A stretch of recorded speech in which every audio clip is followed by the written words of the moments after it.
Artistii keenya jaalatamaan artist Gelana Garomsa wallee haaraadhaan dhufaa jira.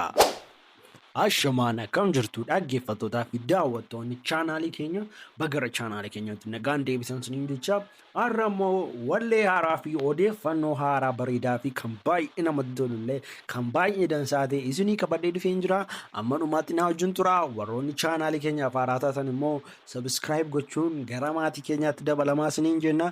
Akkasumas immoo warroonni laayikiin godhin ta'aa jirtan laayikii sana cuqaasuun akkasumas illee yaada qabdan illee yaada wallee kanarratti qabdan illee koomentii jalatti barreessan siniin jedha. Gara viidiyootti sinaa dabarsu. Egaan daawwattoota keenya akkuma beekamu artistii keenya jaalatamaa fi beekamaa kan ta'e artist Gelana Garomsaa wallee babbareedaadhaan kanaan dura uummata Oromootti beekamtii fi jaalatamummaa hedduu kan qabudha jechuudha. Akkuma beekamu dhiyeenya kana artistiin keenya jaalatamaan kun wallee haaraa baay'ee kan namatti toluu fi kan baay'ee nama ajaa'ibsiise viyuu gara miliyoona 10 wayii keessa kan argate jechuudha. Artistii jaalatamaan keenya kunis wallee duraanuun jedhuun YouTube chaanaalii mataa isaa banatee irratti dhufee ture jechuudha. Akkuma sanatti uummanni jaalatamummaa hedduu argatee jira jechuudha wallee sanaanii. Akkasumas haalli bareedina isaatiillee haalli yeedaloo isaa haalli weellaloo isaa haalli viidiyoon illee itti waraabame sunillee baay'ee kan namatti toludha jechuudha.